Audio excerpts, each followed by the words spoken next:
बच्चों, कनेक्टेड में आपका स्वागत है।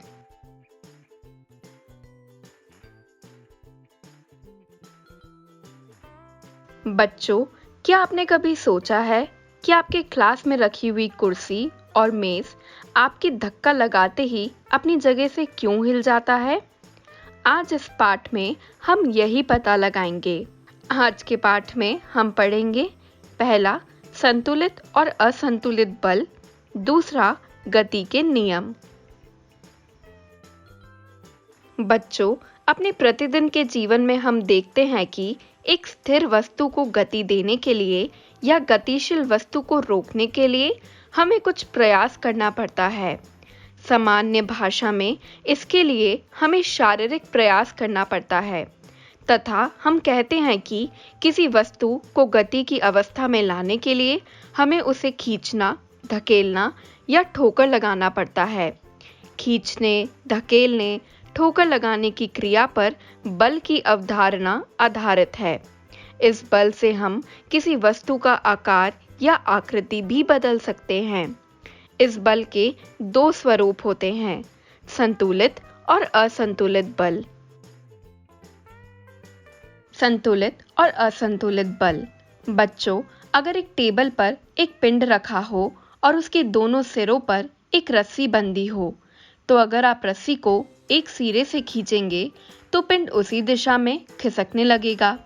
इसी प्रकार आप विपरीत दिशा से खींचेंगे तो पिंड उस दिशा में खिसकेगा और अगर दोनों तरफ से खींचेंगे तो पिंड किसी भी दिशा में नहीं खिसकेगा। इस तरह के बलों को संतुलित बल कहते हैं तथा ये गति की अवस्था को परिवर्तित नहीं करता है। अब अगर हम दोबारा दोनों रस्सियों को एक साथ खींचेंगे लेकिन एक और बल ज्यादा लगाते हैं और दूसरी ओर कम, तो इस अवस्था में पिंड उस दिशा में खिसकना शुरू करेगा जिस दिशा से अधिक बल लगाया गया है।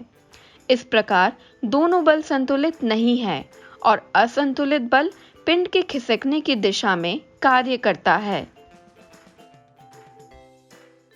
किसी स्थिर वस्तु को गति में लाने के लिए उस पर असंतुलित बल लगाना पड़ता है, जिससे वह वस्तु गतिमान हो जाती है।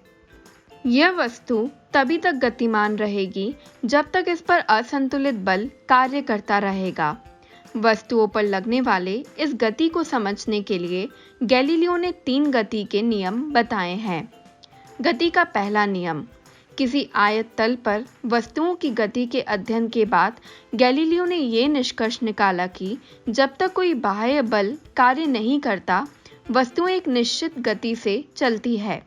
चलिए एक उदाहरण से समझते हैं। अगर एक आनत तल पर कांच की गोली लुढ़कती है तो उसका वेग बढ़ जाता है। नीचे पहुंचते पहुंचते यह एक निश्चित वेग प्राप्त कर लेती है। जब ये गोली ऊपर की ओर लुढ़कती है तब इसका वेग घटता है।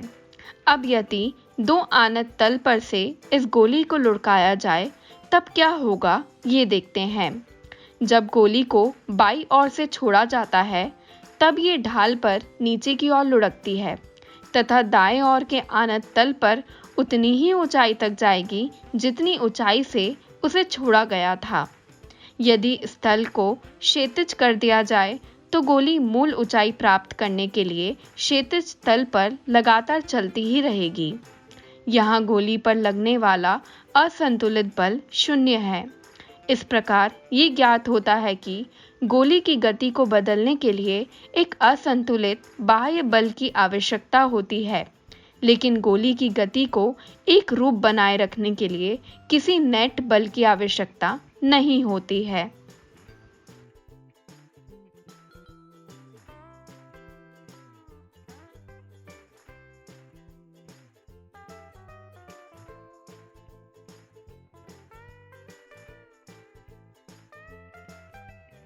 गति का द्वितीय नियम।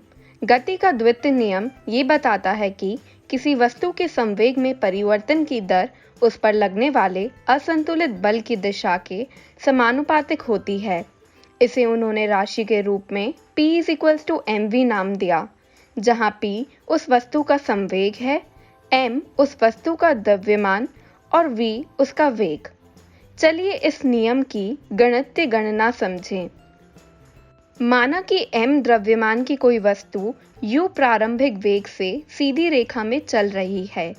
t समय तक एक निश्चित बल F लगाने पर उस वस्तु का वेग v हो जाता है।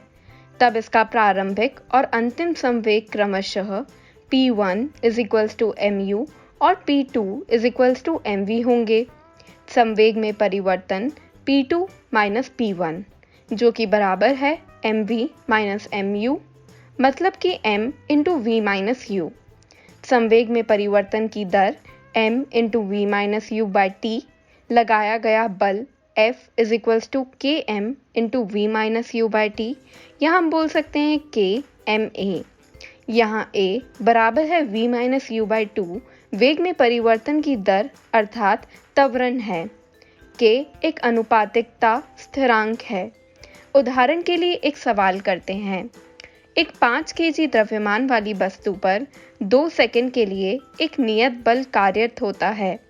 ये वस्तु के वेग को 3 मीटर पर सेकंड से बढ़ाकर 7 मीटर पर सेकंड कर देता है। लगाए गए बल की मात्रा ज्ञात करें। यदि इस बल को 5 सेकंड के लिए आरोपित किया जाए तो वस्तु का अंतिम वेग क्या होगा? हमें ज्ञात है u = 3 मीटर पर सेकंड, v बराबर है 7 मीटर पर second, t 2 second, m 5 KG. F = m × v - u/t। F बराबर हुआ 5 केजी × 7 - 3/2 जो कि बराबर है 10 न्यूटन के। अब अगर 5 सेकंड तक बल लगाया जाता है तो पुनः लिखकर अंतिम वेग प्राप्त किया जा सकता है।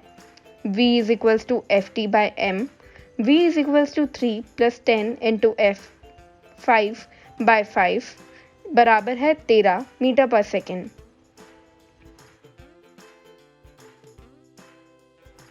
गति के तीसरे नियम के अनुसार जब एक वस्तु दूसरी वस्तु पर बल लगाती है तब दूसरी वस्तु द्वारा भी पहली वस्तु पर तात्क्षणिक बल लगाया जाता है। ये दोनों बल परिमाण में सदैव समान लेकिन दिशा में विपरीत होते हैं। मान लीजिए स्प्रिंग तुलाएं एक दूसरे से जुड़ी हैं। तुला B का स्तर सिरा दीवार से जुड़ा है। जब आप तुला A के मुक्त सिरे पर बल लगाते हैं तो पाते हैं कि दोनों तुलाएं एक ही मान दर्शाती है, अर्थात तुला A द्वारा तुला B पर प्रयुक्त बल तुला B के द्वारा तुला A पर लगाए गए बल के परिमाण के समान है, परंतु इन दोनों बलों की दिशाएं परस्पर विपरीत हैं। इन दोनों बलों में से कोई एक बल क्रिया और दूसरा बल प्रतिक्रिया कहलाता है। अर्थात गति के तीसरे नियम के अनुसार किसी भी क्रिया के लिए ठीक उसके समान किंतु विपरीत दिशा में प्रतिक्रिया होती है। यद्यपि ये अवश्य याद रखना चाहिए कि क्रिया और प्रतिक्रिया बल सदैव दो अलग-अलग वस्तुओं पर एक साथ कार्य करते हैं। एक महत्वपूर्ण बात जानना आवश्यक है कि यद्यपि क्रिया और प्रतिक्रिया बल मान में हमेशा समान होते हैं, फिर भी ये बल एक समान परिमाण के त्वरण उत्पन्न नहीं कर सकते। ऐसा इसलिए है क्योंकि प्रत्येक बल अलग-अलग द्रव्यमान की वस्तुओं पर कार्य करते हैं।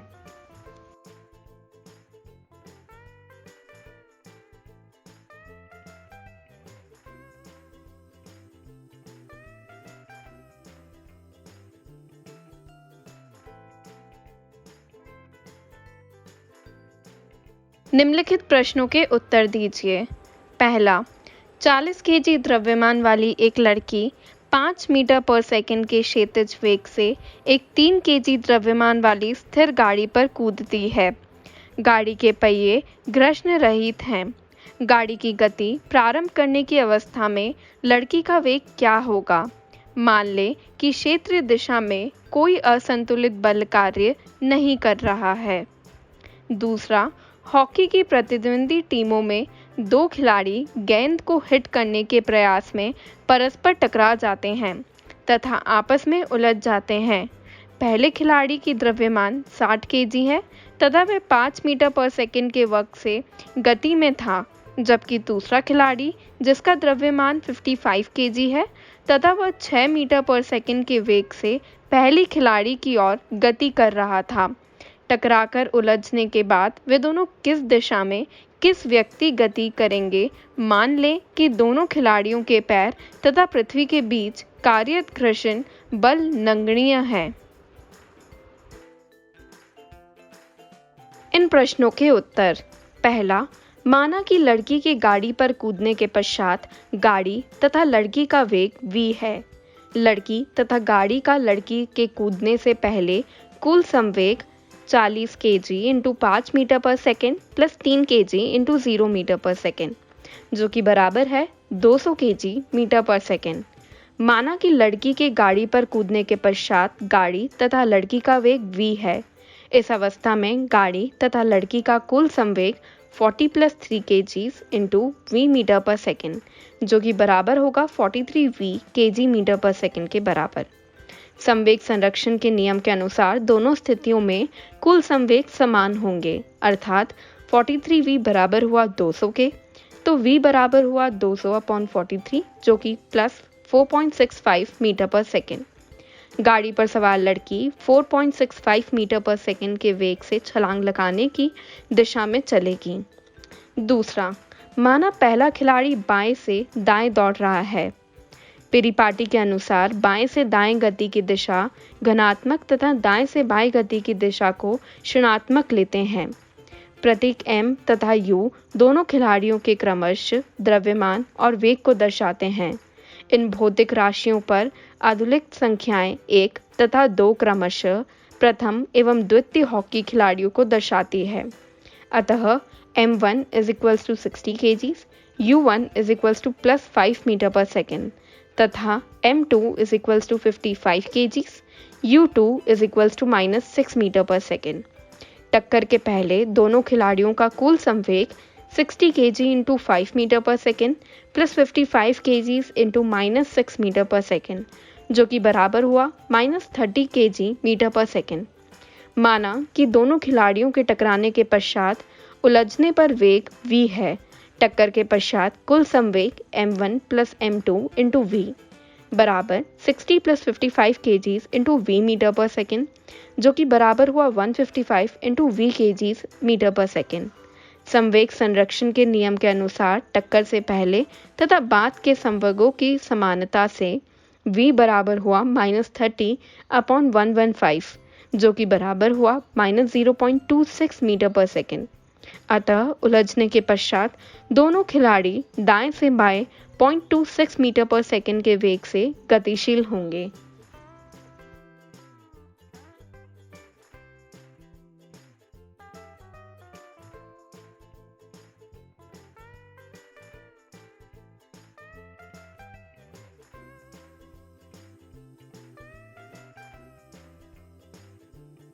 बच्चों, आज के लिए बस इतना ही। आशा है आपको ये पाठ पसंद आया हो। धन्यवाद।